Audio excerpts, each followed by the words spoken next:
So today, along with another little camera angle test, is the windscreen test. And I'm kind of out hunting a little rain. I want to see how it handles in the rain. This 8.5-inch Clockswork flare is probably one of the better windscreens that I've had as far as keeping the wind off my helmet. And let me explain that to you. The Harley Davidson windshield that comes up, you're touring, they're straighter up. This comes back at a very sharp angle, but the Harley is straighter up, and when the wind comes off the top, it directly comes right back. It maybe drifts a little bit up, but for the most part it comes right back. Excuse me.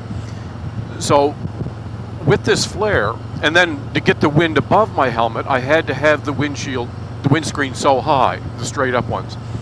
So with this Clockworks, they run their windscreen back at a real sharp angle.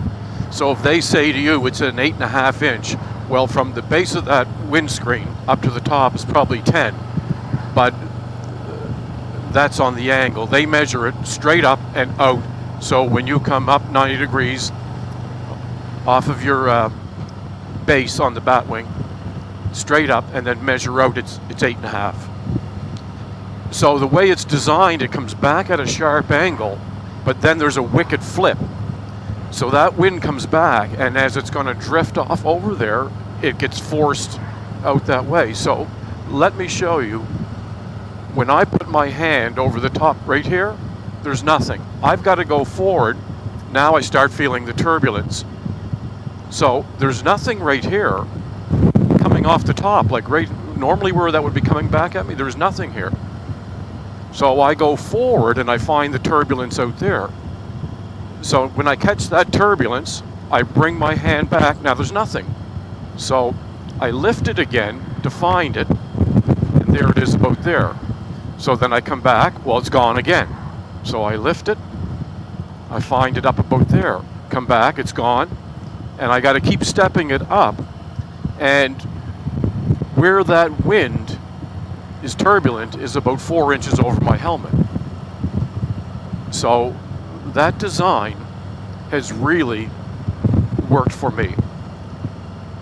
The next step is to see, you can see there's probably a little bit of sprinkle now on the windscreen. There's nothing on my face, I've got my mask open.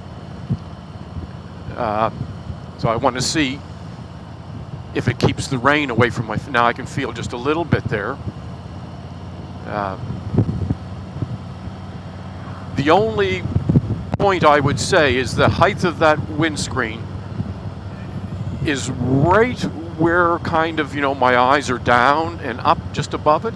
So there's a little bit of, it's not distortion, it's just interaction, I would call it, with your eyes. And if I've got dark glasses on where this is lightly smoked, it doesn't obstruct anything. It just, okay,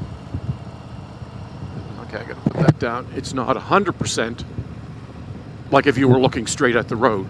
But what that does is it forces you to kind of sit up straight and look out there where you should be, instead of, you'll look out and gaze down, look out and gaze down.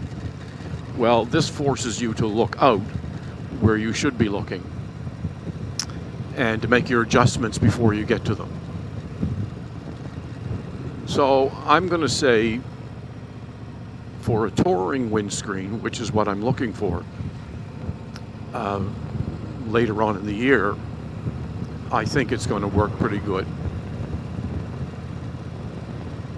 If I lift, with that little shower I'm coming through, I'm getting a little bit of rain right down around, below your nose and around your cheeks, but that's pretty well the same with everything.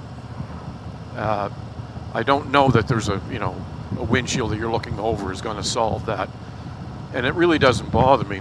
It's just that, as I said, when I was up in Alaska, if I had a little bit of a neoprene mask over there, then when it gets really, really nasty and you don't have anywhere to stop, that's the solution to that.